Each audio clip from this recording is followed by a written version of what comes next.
సత్యలోకాన్ని ఇక్కడే మనం సాధించగలం. దానికి నాంది ప్రస్తావన చేసినటువంటి భగవాన్ శ్రీ సత్యసాయి బాబా వారి దివ్య శ్రీచరణాలకు ప్రణమిల్లుతూ మీ అందరికీ సాయిరాం. సత్యసాయి ఈశ్వర ఆలంబేన విహీనం వ్యోమాభం పరిపూర్ణం నిశ్శబ్దం గురురూపం తద్బ్రహ్మస్ఫురత పరమ మాహేశ్వర స్వరూపుడు సచ్చిదానంద గురుమూర్తి అయిన భగవాన్ సత్యసాయి దివ్య శ్రీచరణాల బృందాలను ప్రణామ సహస్రం సమర్పిస్తూ ఈ భాగవత ప్రవచన మహాప్రవాహంలో అనేకమైనటువంటి మలుపులు ఒక్కొక్కడిని ఒక్కొక్క సాధకుడిని ఉన్నత స్థితి నుంచి ఉన్నత స్థితి వైపు నడిపించేటువంటి ఈ స్కంధాలన్నీ కూడా చిటారు కొమ్మన మిఠాయి పొట్లం అందించేట్టుగా. ఆ చిటారు కొమ్మ ఏమిటి, మిఠాయి పొట్లం ఏమిటంటే, ఓ చెట్టు ఉంటుంది. ఎవరైనా చెట్టు చివర పైదాకా వెళ్ళి మిఠాయి పొట్లం కడతారా? కట్టరు. కానీ మనకు సామెత అలా ఏర్పడింది. అంటే కింద నుంచి ప్రారంభించి, మూలాధారం నుంచి ప్రారంభించి సహస్రారం వరకు జీవుడు తన ప్రస్థానాన్ని కొనసాగిస్తూ ఉన్నప్పుడు ఏదో ఒకనాడు ఆ చివర ఉన్న మిఠాయిని పట్టుకోవాలి. ఆ మిఠాయి పొట్లంలో ఏముందంటే జ్ఞానం ఉన్నది. కర్మ, భక్తి ఇవన్నీ జరిగిపోతూ ఉంటాయి. భజనలు, పాటలు, పద్యాలు సాగుతూనే ఉంటాయి. కానీ అసలు మిఠాయి, అసలు తీయదనం ఎక్కడ ఉన్నదంటే జ్ఞానమే అమృతం. అందుకే జ్ఞాన ఆనంద సుధామరంద లహరి అన్నారు శంకర భగవత్పాదులు. అది ఊరికే తేనెవాక ప్రవహిస్తున్నట్టుగా ఉంటుందట జ్ఞానం అనేటువంటి విషయాన్ని తెలుసుకున్న వాడికి. నిజానికి మనం ఈవేళ చతుర్థ స్కంధంలో ఉన్న ధ్రువుడి కథని మళ్ళీ ఇప్పుడు చెప్పుకోబోయేదానికి అడ్డం లేకుండా క్రమంలో ఉండాలి గనక 6వ అధ్యాయంలో ఉన్నటువంటి అజామీళుడి కథని పక్కనే చెప్పుకున్నాం. నిజానికి 4, 5, 6 రావాలి. కానీ మనం ఏం చేసామంటే కావాలని కాకుండా అలా జరిగిపోయింది 4, 6. మరి మధ్యలో ఏమైంది? 5వ అధ్యాయం ఏం చెప్పుకోవటానికి లేదా అంటే ఆ 2 కథల మధ్య అసలు విషయం ఉంది. ఆ 5వ అధ్యాయాన్ని మనం ఇప్పుడు చెప్పుకుంటే ఇవాళ 4, 5, 6 చెప్పినట్లు అవుతుంది. కారణం ఏంటి? 4, 5 4, 6 చిన్నవి, చాలా చిన్న కథలు, చిన్న సంఘటన. కానీ 5వది కాస్త మళ్ళీ గంభీరమైన విషయం. చాలా తీవ్రంగా మాట్లాడుకోవాలి, లోతులకు వెళ్ళాలి. అదేమిటో చూద్దాం. మోక్షానికి దారి ఏది? అది దాంట్లో విచారణ జరుగుతుంది ఆ అధ్యాయంలో. మోక్షము, దారి, అది ఎటు అనే 3 మాటల్లో అసలు మోక్షం అంటే ముందు తెలుసుకోవాలి మనం. మోక్షం అంటే ఏమిటి? మరణానంతరం వచ్చే ఒక సుఖమా? లేదు ప్రాపంచిక బంధనాల నుంచి మనం వైదొలిగిపోయి వేవి కాదనుకోవటమా? మనస్సంతా పరితృప్తమైపోయి ప్రాపంచికంగానూ అక్కరలేదు, ఆధ్యాత్మికంగానూ అక్కరలేదు, అసలు దైవపరంగానూ ఏమీ అక్కరలేదు అని ఏమీ అక్కరలేని ఒక సంపూర్ణ స్థితి వస్తే దానికి మోక్షం అని పేరు పెట్టారా? మోక్షం అంటే స్వర్గానికి వెళ్ళటమే మోక్షమా? విష్ణులోకాన్ని చేరటమే మోక్షమా? ఇవన్నీ మనం ఇవాళ ఈ సమయంలో చాలా లోతుగా ఆలోచన చేయాలి. పొద్దున ఒకరు నన్ను అడిగారు, ఒక జీవుడు తన ప్రాణాన్ని వదిలిపెట్టి వెళ్ళేటప్పుడు వారి చుట్టూ మనందరం కూడా రామనామమో, విష్ణునామమో, శివనామమో, సాయినామమో చేస్తూ ఉంటే ఆ జీవుడికి మనం చేసేటువంటి ఈ నామం స్మరణ అంతా కూడా చెందుతుందా అనేది ఒక మంచి అందమైన ప్రశ్న. అది సాధారణంగా ఎవరు వేయరు. ఎందుకంటే ఆ జీవుడి పట్ల అపేక్ష గనక లేకపోతే, ఇవన్నీ మనం చదువుతున్నాం, భగవద్గీత చదువుతున్నాం, ఇంకేదో అరుణాచల స్తుతి పంచకం చదువుతున్నాం, అరుణాచల శివ అరుణాచల శివ అంటున్నాం. మరి ఆ జీవుడేమో ప్రాణం వదిలిపెట్టే సమయంలో అతడు ఉన్నాడు. మరి ఇవన్నీ వెళతాయా? అతనికి చెందుతాయా? అసలు చెందవా? లేకపోతే ఆ వెళ్ళే మార్గాన్ని ఇవన్నీ ఏమైనా సుగమం చేస్తాయా? లేదు ఆ విన్నవో, కన్నవో, అనుభవించినవో అవి ఇక్కడే వదిలిపెట్టి ఆ జీవుడు ఖాళీగా వెళ్ళిపోతాడా? ఎన్ని అందమైన ప్రశ్నలు చూడండి దాంట్లో. దానికి కాసేపు మనం సమాధానం చెప్పుకుందాం. ఒక జీవుడు ప్రాణం వదిలిపెట్టేటువంటి సమయంలో మనం చేయవలసింది ఒకటే, సంతాప సభ పెట్టడం కాదు. విషాదంలో మన మనస్సుని కూర్చి మనం కూడా దాని చుట్టూ కూర్చొని ఏడవటం కాదు. ఆ రోదనలో జీవుడు బలహీనుడైపోతాడు. ఆ జీవుడు ఎవరైతే ప్రాణం వదిలిపెట్టబోతూ ఉన్నదో ఆమె లేక అతడు ఈ మాటలు వింటూ వింటూ ఈ నామస్మరణ చెవులు సోకుతూ ఉంటుంది.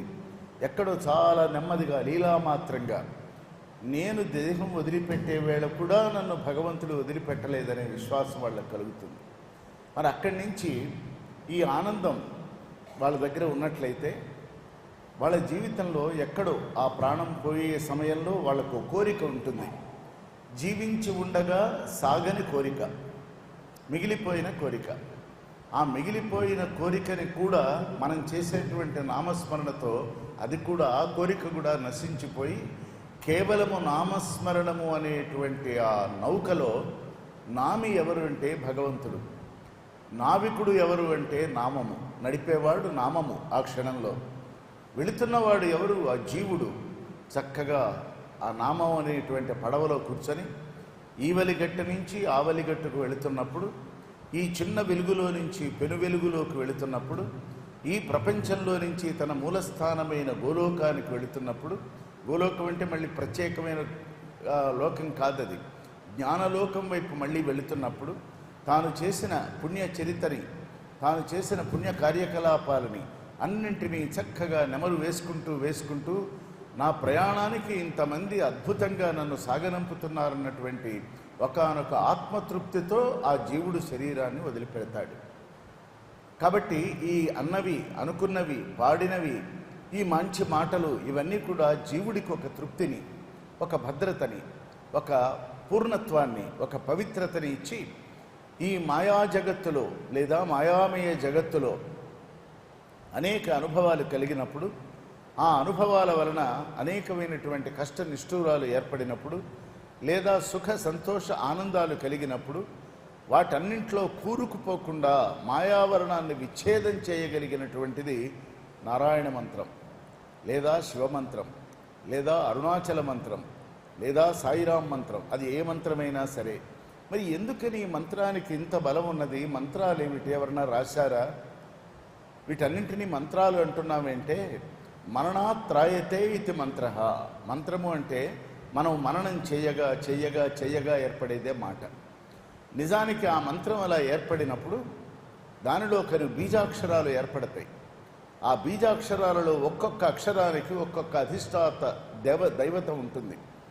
ఒక నామస్మరణ చేసినప్పుడు, నామ సంకీర్తన చేస్తున్నప్పుడు ఆ బీజాక్షరాలలో అధిష్టాతమైన దేవీ దేవతలంతా మన నాలుక మీద నడయాడుతారు, నర్తిస్తారు.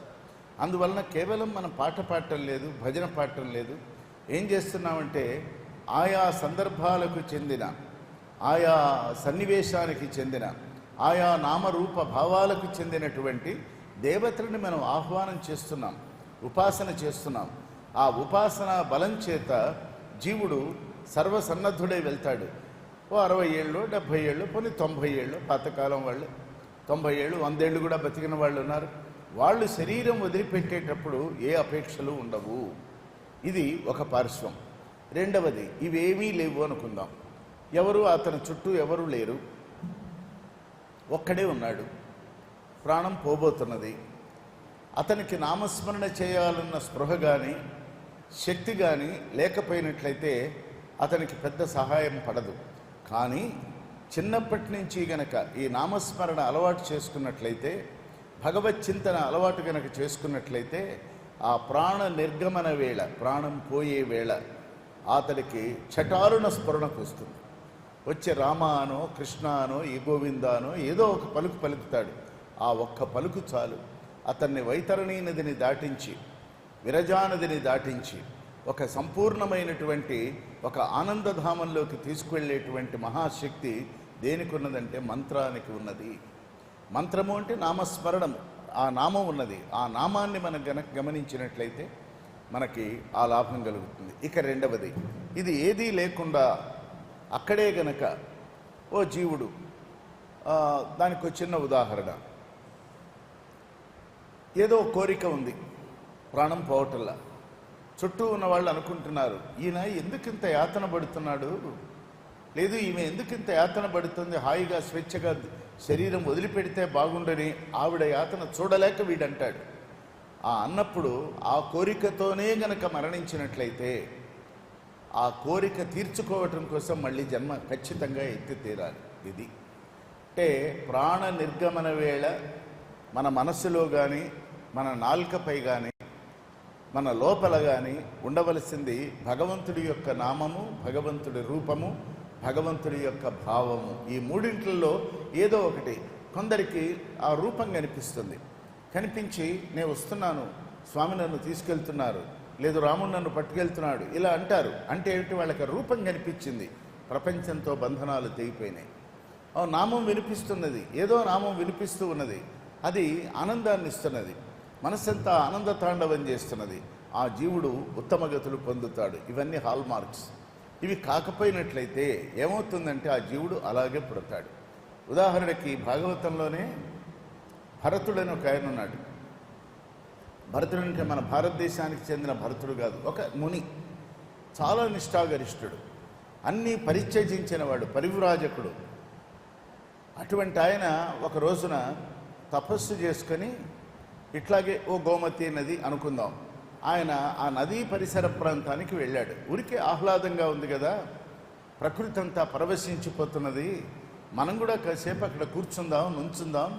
ఆ నదీ ప్రవాహంలో వెళ్ళటం, మునగటం, రావటమే పుణ్యం వచ్చిందని అనుకోవటమే తప్ప ఆ నది ఎలా పరవళ్ళు తొక్కుతూ వెళుతున్నది, అప్పుడప్పుడు ఎందుకు ఆగుతున్నది, ఆగి మళ్ళీ ఒక సుడి తిరిగి మళ్ళీ ముందుకు వెళుతున్నది, ఇవన్నీ ఈ అందాన్ని, ఈ సౌందర్యాన్ని చూద్దామని ఆయనకు అనిపించి అక్కడ ఉండిపోయినాడు.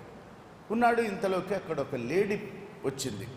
ఆ లేడీ గర్భం దాల్చి ఉన్నది.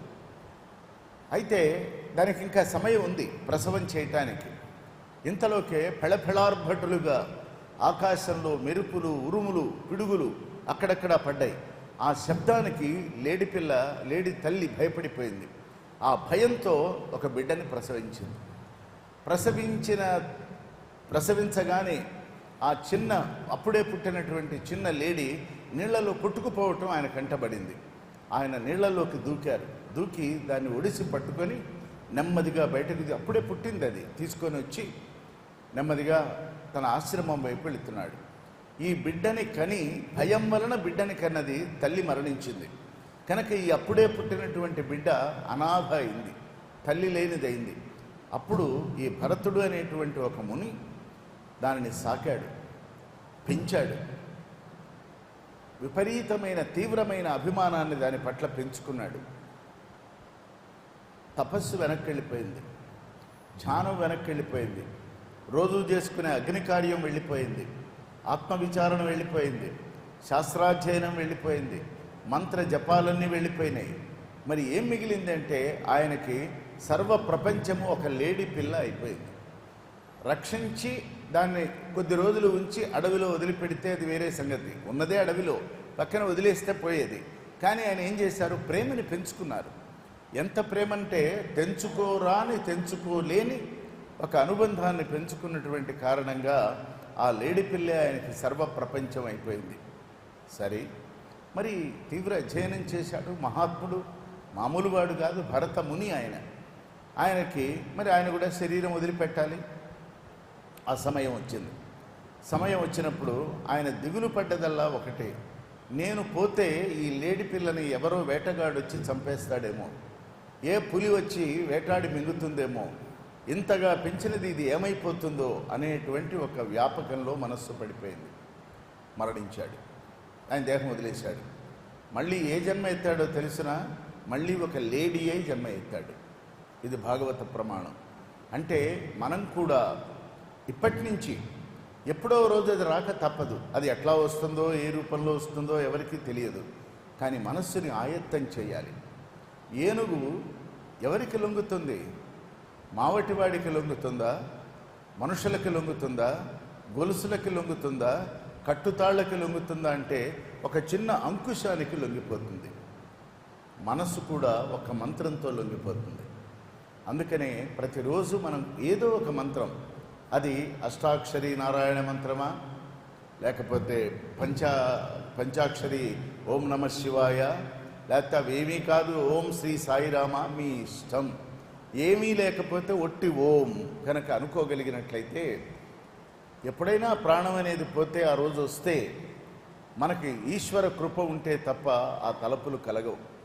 అక్కడ అంకుశం ఎవరంటే గురువు అంకుశం, భగవంతుడు అంకుశం, మనతో పాటు ప్రయాణం చేసిన సత్సంగులు అంకుశం.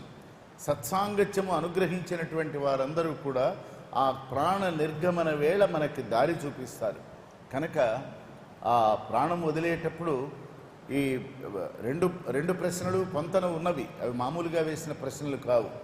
ఎందుకంటే మనం అధికంగా ప్రేమించినటువంటి మన తల్లి, శివభావనతో శివమూర్తితో మమేకమైనటువంటి ఒక తల్లి మన కళ్ళ ముందే వెళ్ళిపోతూ ఉన్నప్పుడు ఆమెకి ఉత్తమలోకాలు మాత్రమే కలగాలి అని, అసలు ఆ శివుడు అక్కడికి వస్తాడా, వచ్చి తీసుకువెళ్తాడా, అదేమో మాకు తెలియదు. కానీ మాకు తోచిన రీతి మేము శివనామస్మరణ చేశాము, అది ఆ జీవుడికి చెందుతుందా అనే ప్రశ్నకి జీవుడు ఆ దేహాన్ని వదిలిపెట్టే వరకు ఈ చేసిన నామమే బలమై ఆ జీవుడికి అది ఆస్తి అవుతుంది ఆ క్షణంలో.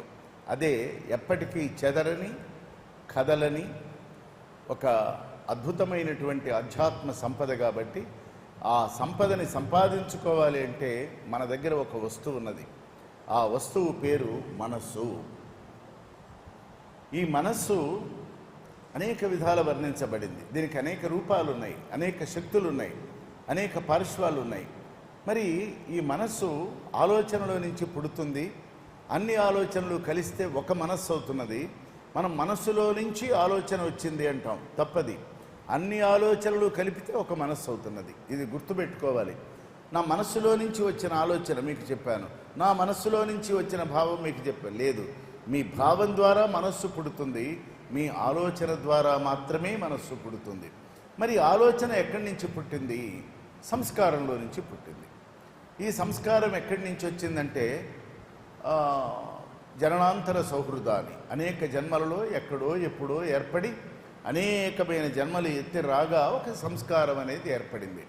ఈ సంస్కారం ఎలా నిలబడింది అంటే ఒక జాతి, ఒక ప్రదేశ, ఒక దేశ పరిస్థితులలో ఉన్నటువంటి సంస్కృతి ద్వారా సంస్కారం నిలబడుతుంది. అంటే ఆలోచన, సంస్కారము, సంస్కృతి. ఈ సంస్కృతికి వెనక మళ్ళీ ఏమున్నది అంటే మనం అనేక జన్మలు ఎత్తి వచ్చామంటున్నాం కదా, ఆ జన్మలలో నుంచి కూడా ఇవన్నీ ఏర్పడతాయి. ఇందాక భరతముని ఒక జన్మ ఎత్తాడు, భరతమునిగా ఎత్తాడు. ఆ లేడీ పట్ల అపేక్ష పెంచుకున్నాడు. ఆ లేడీ ఉండిపోయింది, తాను వెళ్ళిపోయినాడు. ఆ వెళుతున్నప్పుడు కూడా ఈ లేడీని గురించినటువంటి భావనలతోనే ఆయన మరణించాడు. కాబట్టి మళ్ళీ ఏ జన్మ ఎత్తాడు? లేడీ జన్మ ఎత్తాడు. కాబట్టి ఆ జన్మలని దేని నుంచి ఏర్పడ్డాయి? కర్మని బట్టి ఆయనకి ఆ జన్మ ఏర్పడింది. కర్మ ఏమిటి? వదులుకోలేని ప్రేమానుబంధాలు, రాగానుబంధాల వలన తాను వదులుకోలేకపోయినాడు. సర్వశాస్త్రాధ్యయనం చేసి కూడా అనేక విషయాలు కొన్ని వందల మందికి చెప్పగలిగిన శక్తిమంతుడు అయినప్పటికీ కూడా తన వరకు వచ్చేప్పటికీ అభిమానాన్ని దాటలేకపోయినాడు. ఆ మమకారాన్ని చంపుకోలేకపోయినాడు. అహం మమత్వ శిథిలాయమాని అంటారు శంకర భగవత్పాదులు. అహం మమత్వ, నేను నాది అన్న భావన, ఆ రెండు బలీయమైపోతున్నప్పుడు ఆ మమత ఉండాలి. ఒక తల్లికి తన బిడ్డ పట్ల, బిడ్డకి తన తల్లి తండ్రుల పట్ల, మనందరికీ మన గురువుల పట్ల మమత ఉండాలి, మమకారం ఉండకూడదు. మమత వేరు, మమకారం వేరు. మమకారము అంటే వదుల్చుకోలేని మమత. మమత అంటే సహజ సిద్ధమైనటువంటి గౌరవంలో నుంచి, ప్రేమలో నుంచి, అభిమానంలో నుంచి, ఆరాధనలో నుంచి, సాంగత్యంలో నుంచి, సంగములో నుంచి ఏర్పడేటువంటిది మమత. కాబట్టి మమతానుబంధాలు ఉండాలి, అది కూడా గట్టెరిగి ఉండాలి, పరిమితులు ఎరిగి ఉండాలి. మమకారాలు మాత్రం ఎంత తగ్గించుకుంటే మనకి తగ్గుతాయి. మమకారం పెరిగినప్పుడల్లా దాంతోపాటు పెరిగేది అహంకారం. అహంకారం పెరిగినప్పుడల్లా మమకారం. ఎవరైనా వచ్చి మీ అబ్బాయి బాగాలేడు, మీ అమ్మాయి బాగాలేదని చెప్పగానే మమకారం వలన మనం రియాక్ట్ అవుతాం, రెస్పాండ్ అవ్వం. రియాక్ట్ అయ్యి ఇదేమిటి ఇట్లా అంటున్నారు, నా కడుపున పుట్టిన బిడ్డ, మా పిల్లని ఇలా అంటారా, మా అబ్బాయిని ఇలా అంటారా అంటాం. ఇది అహంకార ప్రేరితమైనటువంటిది. కాబట్టి అహం మమత్వ శిథిలాయమానే, ఆ రెండు నా యందు నశించుగాక. ఇది రోజు అనుకోకర్లా, ఆ స్పృహలో ఉంటే చాలు. ఆ స్పృహలో ఎప్పుడైతే భరతుడు గనక ఉండి ఉన్నట్లయితే ఏదో నీళ్లలో అప్పుడే పుట్టింది, నీళ్లలో పడిపోయింది, కళ్ళ ముందు ఒక జీవి మరణిస్తున్నది, దాన్ని కాపాడాలనుకోవటం వరకు ఒక ఉదాత్త వైఖరి. ఇక రెండవది, ఆ లేడి పిల్లని తెచ్చి కొంత పెంచుకోవటం, దానికి కాస్త కాళ్ళు పరిగెత్తే శక్తి వచ్చేదాకా పోషించటం, అది కూడా అంగీకారమే. కానీ అది లేకపోతే నా జీవితమే లేదనుకున్నామే, అది మమకారం. ఆ మమకారం తగ్గించుకోవాలి. స్వామి అంటారు, ఎప్పుడు అనేవారు ఒక మాట, ప్రపంచంలో ప్రజలందరూ ఏడుస్తూనే ఉంటారు, నా కంటికి కనిపిస్తూనే ఉంటుంది, ఏదో రకంగా ఏడుస్తూ కనిపిస్తారు, ఇందులో ఏ ఒక్కరైనా భగవంతుడి కోసం ఏడ్చినారా అని ఒక ప్రశ్న వేశారు. భగవంతుడి కోసం ఒక్కడు ఏడవటల్లా, నాకు ఇది కావాలి, అది పోయింది, అది పోయినందుకు ఏడుపు, ఇది రానందుకు ఏడుపు, ఇది ఉన్నందుకు ఏడుపు, అంతా స్వకీయమైనటువంటి రోదనే తప్ప నాకు భగవంతుడు ఎక్కడ కనిపిస్తాడు, ఆ భగవంతుడి రూపం ఏమిటి, ఆ భగవంతుడు అంటూ ఉంటే ఆయనకి నేనేం చేయాలి, ఆయన అనుగ్రహం పొందటానికి నేను చేయవలసిన సాధనా రీతులు ఏమిటి, ఇట్లా ఎవరు ఒక్కడు ఏడ్చిన వాడిని నేను చూడలేదు అన్నారు స్వామి. అలాగే స్వామి 60th బర్త్డే పూర్ణచంద్ర ఆడిటోరియంలో చాలా విశేషంగా జరిగింది. చాలామంది వచ్చారు. అందులో స్వామికి ఆయనకి లెక్కలేదు, కానీ వీళ్ళంతా షష్ఠి పూర్తి అని బయలుదేరి వెళ్ళాం. వెళితే పూర్ణచంద్ర అప్పటికి ఇంకా కుల్వంత లేదు. పూర్ణచంద్ర ఆడిటోరియం నుంచి స్వామి చాలా బ్రీఫ్గా మాట్లాడిన సందర్భం అదొక్కటే. నుంచున్నారు, వెతుకుచున్నాను వెతుకుచున్నాను వెతుకుచున్నాను అంటూ మొదలుపెట్టాడు. ఏమిటి స్వామి, ఏంటి వెతుక్కోవటం ఏంటి అని. మీరందరూ దేవుడిని దేవులాడుతూ వచ్చారు ఇక్కడికి. దేవులాట అంటే వెతుకులాట. నేను కూడా వెతుకుతున్నాను, వెతుకుచున్నాను వెతుకుచున్నాను వెతుకుచునే ఉన్నాను, కంటికొక్కడు నిజమానవుడు కానరాడే అన్నారు. అది నిజమానవుడు, నిజమైనటువంటి మానవత్వం మూర్తీభవించిన వాడు ఒక్కడు నా కంటికి కనపడలేదే, ఇది ఎంత దురదృష్టం అన్నారు. అంటే ఒక భగవంతుడికి కలిగినటువంటి ఒక పరివేదన, ఇది కృష్ణుడికి కలిగింది, ఇది రాముడికి కలిగింది, ఇది షిరిడీ బాబాకి కలిగింది, ఇది భగవాన్ శ్రీ సత్యసాయికి కూడా కలిగింది. ఎందుకు కలిగింది అంటే, ఈ ప్రపంచంలో మనం గురువుల దగ్గరికి వెళతాం, మంత్రాలు నేర్చుకుంటాం, శాస్త్రాలు చదువుతాం, పుస్తకాలు రాస్తాం, అనేక చోట్ల అనేక విషయాలు అంటూ ఉంటాం. కానీ మనం మమతానుబంధాలను తగ్గించుకోలేకపోతున్నామే, మమకారాన్ని వదులుచుకోలేకపోతున్నామే, అహంకారాన్ని చంపుకోలేకపోతున్నామే. మనలో ఉన్నటువంటి అనేకమైన నెగటివిటీస్ ఆయా సందర్భాలు వచ్చినప్పుడు మాట తూలుతున్నామే, మాట పడుతున్నామే, ఇంకొకరిని కించపరుస్తున్నామే. ఇవన్నీ ఇక్కడ పెట్టుకొని నాకు మోక్షం ఇవ్వు అంటే అదేమన్నా పదార్థమా, అదేమన్నా లడ్డూనా ఇవ్వటానికి?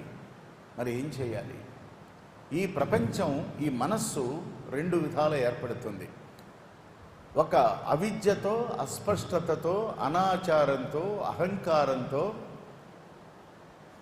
ఏర్పడినటువంటి ఒక మనస్సు ద్వారా మనం ఈ ప్రపంచాన్ని చూస్తాం. నిజానికి ఈ ప్రపంచం ఉన్నదా లేదా? అదేంటి, ఇక్కడ కుర్చీ ఉంది, నేను కూర్చున్నాను, కుర్చీలు ఉన్నాయి, అందరూ కూర్చున్నారు, లైట్లు ఉన్నాయి, మైకులు ఉన్నాయి, ఈ కనిపిస్తున్న ఈ దృశ్యమాన ప్రపంచాన్ని లేదని కాదని ఎవరు చెప్పగలరు? ఇది వేదాంతంలో శుష్క వేదాంతమా అంటే కాదు.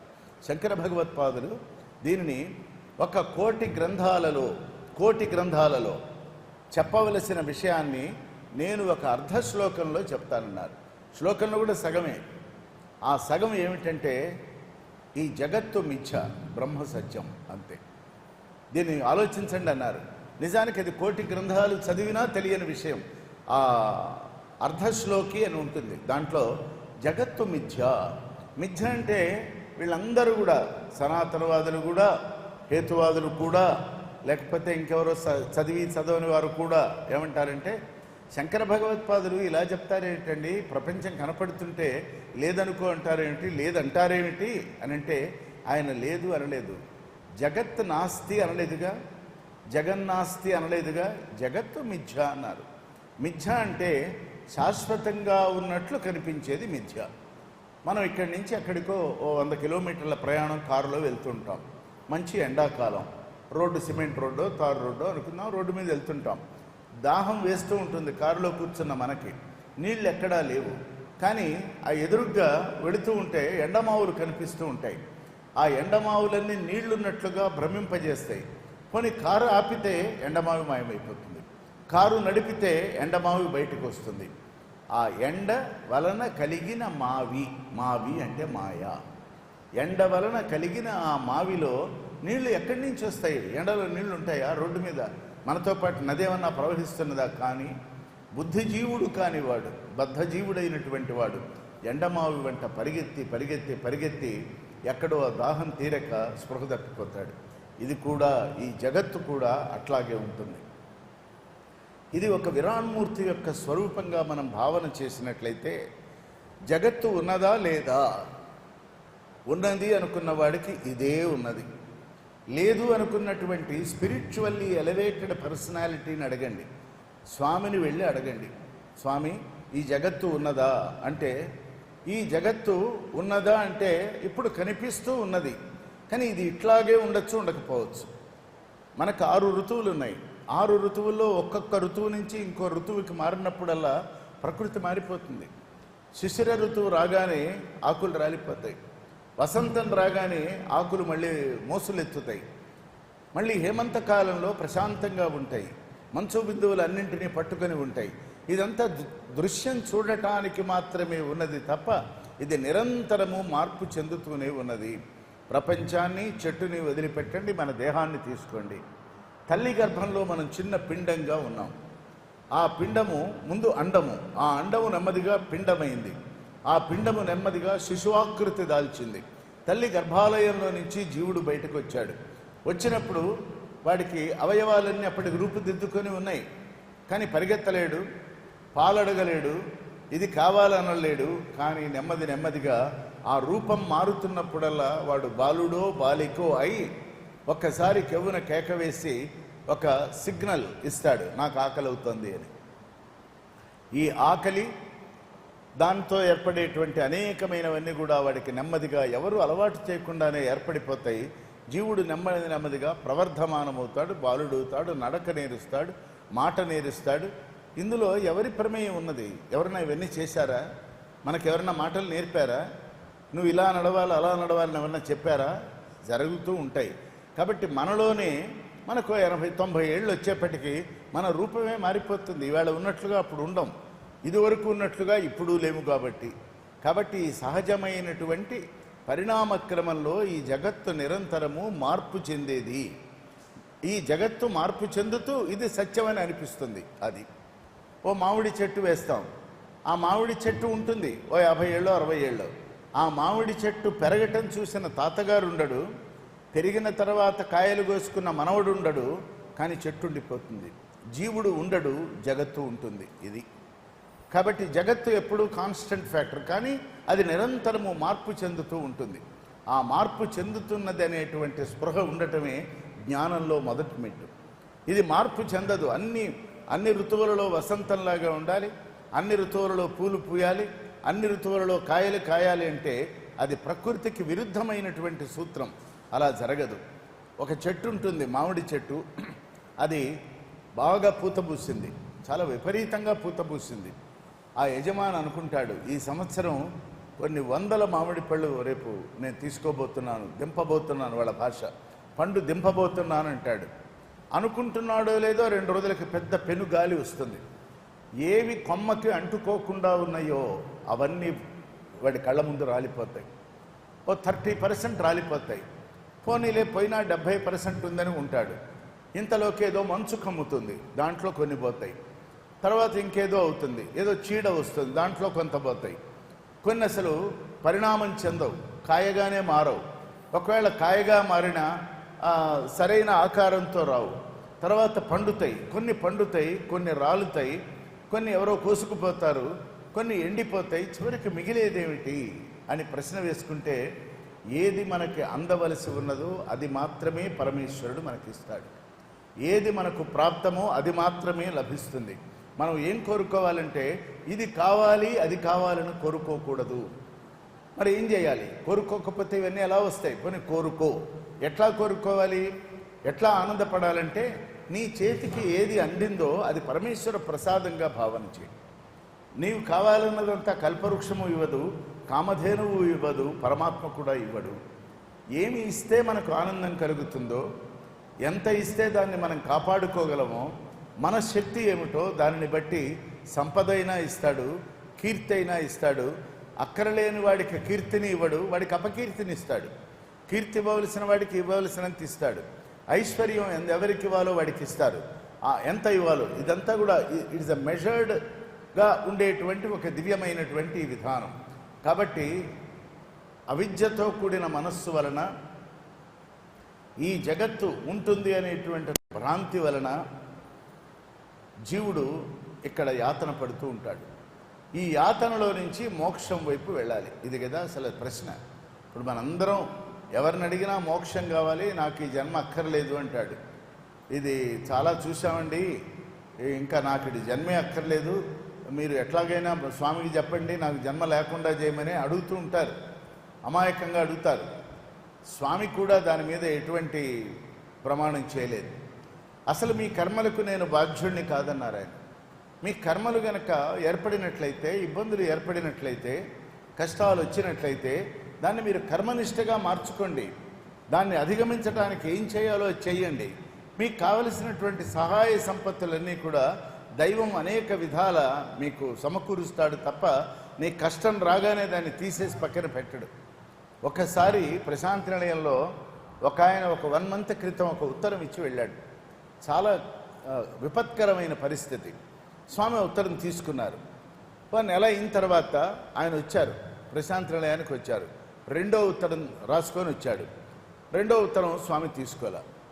మొదటిసారేమో అడిగి తీసుకున్నారు, రెండోసారేమో ఇలా చూపిస్తున్న ఆయన ముట్టుకోలేదు, అలా వెళ్ళిపోయినారు. సరే, ఆ నెల గ్యాప్లో నన్ను కూడా చూశాడు గనక అప్పుడు స్వామి ఎందుకు తీసుకున్నారు, ఇప్పుడు నా దగ్గర ఎందుకు తీసుకోలేదు, మీ దగ్గర జవాబు ఉంటే చెప్పండి అని అన్నాడు. చూడండి, ఆ ఉత్తరంలో మీరు ఏమి రాశారో తెలియదు, కానీ స్వామికి తెలుసు గనక దానిలో మీరు ఏదన్నా కష్టాన్ని గురించి రాసి ఉంటే తీరిపోయింది. తీరిపోయిన వాడితో మళ్ళీ ఆయన ముచ్చట్లు పెట్టుకోలేరు, ఆయనకి చాలా పని ఉంటుంది కదా. తీరి ఉండకపోతే మళ్ళీ ఉత్తరం తీసుకునేవారు. మీ కష్టం తీరేదాకా ఉత్తరం తీసుకునేవారు. తీసుకోలేదు అంటే మీ కష్టం తీరి ఉండాలి అని అన్నా. చాలా బాగుందండి, కష్టం పోయిందనే కృతజ్ఞతగా ఉత్తరం రాశాను. మరి స్వామికి ఉంది అని చెప్పినప్పుడు ఉత్తరం రాయాలి, తీరింది అన్నప్పుడు కూడా ఉత్తరం ఇవ్వాలి కదా అని అంటుండగా స్వామి వెనక నుంచి వచ్చారు. ఆ వెనక రో నుంచి కట్ చేసుకొని ఇటు వచ్చారు. రాగానే పాపం ఇతనితో మాట్లాడారు. నుంచున్నారు. అక్కడ నుంచుంటే ఇతను మోకాళ్ళ మీద నుంచొని, స్వామి, 1 నెల రోజుల క్రితం మీకు ఉత్తరం ఇచ్చాను, నెల తిరగకుండా నా కష్టాలన్నీ తీరిపోయినాయి, కృతజ్ఞతతో నేను మీ దగ్గరకు వచ్చాను అన్నాడు. మామూలు సాధారణ గురువు గనకైతే ఏమంటాడంటే, అవును నీ కష్టం నేను తీర్చాను అంటాడు. అంతే కదా. స్వామి ఏమన్నారు తెలుసా, కష్టం వచ్చినప్పుడు వచ్చింది నువ్వే, కష్టం తీరినప్పుడు వచ్చింది నువ్వే, ఆ రెండింట్లో ఉన్నది నేనే కానీ నువ్వు కాదన్నారు స్వామి. అంటే నా ప్రమేయం ఏం లేదు, అకర్తృత్వం. ఇది ఒక బ్యూటిఫుల్ ఆన్సర్ మనకు కూడా. అంటే నేను తీర్చాను అంటే ఇది తీర్చడానికి అంత ఉండదు. ఇది కాకపోతే ఇంకో ఉత్తరం వస్తుంది. రోజు ఆయన ఒక్కడనే అటెండ్ అవ్వాలి ఆయన లైఫ్ అంతా. అందుకని నీ కష్టం తీరే సమయానికి నువ్వు నా దగ్గరికి వచ్చావు అన్నారు. ఇట్లా రేషనల్గా స్వామిని మనం అర్థం చేసుకోవాలి. ఇక్కడికి వస్తే ఈ జగత్తు మిథ్య, బ్రహ్మ సత్యం అన్నాం. ఆ బ్రహ్మను గురించి కాసేపు పక్కన పెడదాం. బ్రహ్మకు సంబంధించిన మోక్షాన్ని కాసేపు అయ్యాక మాట్లాడదాం. ఇప్పుడు ఏం మాట్లాడాలి అంటే జగత్తు గురించి మాట్లాడాలి. అసలు జగత్తు అనేటువంటి మాట ఎలా వచ్చింది? జగత్తు తెలుగులో, జగత్ సంస్కృతంలో ఏమిటి? ఆ జా అంటే పుట్టేది, గత్ అంటే పోయేది. అది ఏది పుడుతున్నదో అది పోతుంది, ఏది పోవలసి ఉన్నదో అదే పుడుతూ ఉన్నది. అది ఈ జగత్ అంటే. అది ఈ జగత్తుని శంకర భగవత్పాదులు దక్షిణామూర్తి స్తోత్రంలో దానికి మోహముద్గర అని పేరు పెట్టారు. మొదట్లో అందరికీ అర్థం కాదు అని దక్షిణామూర్తి స్తోత్రంగా దాన్ని మార్చి కేవలం 10 శ్లోకి 10 శ్లోకాలు ఉంటాయి. విశ్వం దర్పణ దృశ్యమాన నగరీ తుల్యం నిజాంతర్గతం పశ్యన్నాత్మని మాయయా బహిరివోద్భూతం యథా నిద్రయా యస్సాక్షాత్ కురుతే ప్రబోధ సమయే స్వాత్మానమేవాద్వయం తస్మై శ్రీ గురుమూర్తయే నమ ఇదం శ్రీ దక్షిణామూర్తయే. అది అంటే విశ్వం, ఈ ప్రపంచమంతా, ఈ జగత్తంతా ఎట్లా ఉన్నది అంటే దర్పణ దృశ్యమాన నగరీ తుల్యం. అద్దంలో నగరం బొమ్మ ఎలా కనిపిస్తున్నదో అట్లా ఉందట, అంతే. అద్దం ఏమిటి? విశ్వంభరుడు అద్దమైనట్లయితే దానిలో ఒక బొమ్మలాగా ఇప్పుడు మన బొమ్మ మనకు అద్దంలో ఎలా కనిపిస్తున్నదో అంత మాయగా కనిపిస్తున్నది. మనం అద్దం ముందు నుంచొని బొట్టు పెట్టుకోవాలి అనుకున్నాం. బొట్టు ఎవరికి పెడుతున్నాం? మనకి పెట్టుకుంటే పెట్టుకున్నామో లేదో ఆ బొమ్మ చెప్తుంది, ప్రతిబింబం చెప్తుంది. అద్దంలో ఉన్నదానికి మనం బొట్టు పెట్టం కదా. కాబట్టి ఏది మిథ్య అంటే నేను ఆ అద్దంలో ఉన్నాను అనేటువంటి భ్రాంతి కలగటమే మిథ్య. మరి అక్కడ నువ్వు లేవా? నువ్వు నుంచుంటే ఇంకెవరో వచ్చి కనపడుతున్నారంటే కాదు, నువ్వు నుంచున్నావు, నువ్వే కనపడుతున్నావు. కానీ అద్దానికి ఇటు నువ్వున్నావు, అద్దం లోపల నువ్వున్నావు, అద్దానికి వెనక ఏమీ లేదు. చూడండి, ఆ అద్దాన్ని నెమ్మదిగా ఒక 2 అడుగులు పక్కకి జరపండి, మీరు అక్కడే నుంచోండి. మీరు 2 అడుగులు అవతలికి వెళితే తప్ప మీ బొమ్మ మీకు కనపడదు. అలాగే అద్దం వెనక్కి వెళ్ళి బొట్టు పెట్టుకుందామంటే అసలు వెళ్ళటం ఎందుకు? ఎక్కడైనా పెట్టుకోవచ్చు కదా. అంటే ఈ జగత్తు యొక్క ప్రభావం ఎలా ఉంటుందంటే మనిషిని మాయావరణంలోకి నెట్టివేస్తుంది. దీనికి కారణం అవిద్య. అవిద్య అంటే చదువు లేకపోవటం అవిద్య కాదు, బాగా చదువుకున్నవాడు కూడా విద్యలో ఉంటాడు. దానికే భజగోవిందంలో శంకర భగవత్పాదులు చెప్తారు కదా, డ్రుక్కుంకరణి 90 ఏళ్ళు వచ్చినాయి, చెట్టు కింద కూర్చున్నాడు, వేదాలు శాస్త్రాలు వెళ్ళవేస్తున్నాడు. భగవత్పాదుల వారు శిష్యులతో వస్తూ ఉంటే దూరం నుంచి ఆ ముసలాయన్ని చూశారు. ఈయనేమో మంచి నవయవనంలో ఉన్నారు భగవత్పాదులు. ఆయనకి ఆ వృద్ధుడి మీద జాలి కలిగింది. శిష్యులతో వాళ్ళని కూడా కలుపుకొని ఆయన దగ్గరికి వెళ్ళి నుంచొని, ఏం చేస్తున్నారు ఈ వయస్సులో? పెద్ద వయస్సు వచ్చింది కదా, ఇప్పుడు శాస్త్రాలు వెళ్ళవేస్తున్నారేమిటి, ఇప్పుడు ఈ అధ్యయనం ఏమిటి అని అడిగితే, నువ్వు నాకు చెప్పేంత వాడివి కాదు, నా వయస్సు అంతా నీ వయస్సు లేదు, కాబట్టి నువ్వు వెళ్ళిపో, నీ దారి నువ్వు వెళ్ళన్నాడు. అట్లా కాదు, మీరేం చదువుతున్నారు అని అడిగాడు. నేను వ్యాకరణం నేర్చుకుంటున్నాను అన్నాడు. వ్యాకరణం. సరే, ఆ వ్యాకరణాన్ని నేర్చుకుని ఏం చేస్తావు అని అడిగారు. శాస్త్రాలని చదివేస్తానన్నాడు. అప్పటికి 90 ఏళ్ళు వచ్చినాయి ఆయనకి. అప్పుడు ఆయన అన్నారు, ఎంత మాయామోహిత జగత్ ఇది, ఎంత మాయ ఏర్పడి ఉన్నది. 90 ఏళ్లవాడు భగవన్ నామస్మరణ చేయవలసింది పోయి ఇప్పుడు భాగవతం చదువుదామా, భగవద్గీత చదువుదామా, వ్యాకరణం నేర్చుకుందామా, తర్క మీమాంసాలు తెలుసుకుందామా అని ఈ ఉన్న సమయాన్ని కూడా అచేతనంగా వృధా చేసుకుంటున్నాడే అని భజగోవిందం ఆయన నెమ్మదిగా చదువుతూ వెళుతూ అక్కడ ఒక మాట అంటారు, మూఢమతే అంటారు. ఈ అవిద్యకి సంబంధించినది ఆ మూఢమతే అంటే ఎవరినో ఆయన తిట్టినట్లు కాదు, అన్నీ తెలిసి కూడా, ఇది సత్యమని ఎరిగి కూడా, ఇది మనం చెయ్యలేమని ఖచ్చితంగా తెలుస్తున్నప్పటికీ కూడా నేను మాత్రమే చేయగలనని వెళ్ళేటువంటి ఆ కర్తృత్వం ఏదైతే ఉన్నదో దానిని మూఢమతి అన్నారు. ఎవరు ఆ మూఢమతులు అంటే బాగా చదువుకున్న వారికి జాడ్యం ఉంటుంది. అందుకని మన తెలుగులో చదువుకున్నవాడి కంటే మడేలు అంటే చాకలివాడు, వాడు చాలా గొప్పవాడు. ఎందుకంటే మన వస్త్రాలన్నీ ఆ మరక పోయేదాకా దాన్ని ప్రయత్నం చేసి తొలగిస్తాడు. వాడికి పెద్ద విద్య లేదు, కానీ ఆ ప్రజ్ఞ ఉంది. విద్య వేరు, ప్రజ్ఞ వేరు. విద్య లేని వాడి దగ్గర ఎక్కువ ప్రజ్ఞ ఉంటుంది, బాగా విద్య ఉన్నవాడి దగ్గర ప్రజ్ఞ తక్కువగా ఉంటుంది. ఈ రెండు కలిసి ఉన్నట్లయితే అప్పుడు మనకి విచారణ సంపూర్ణమవుతుంది. గనక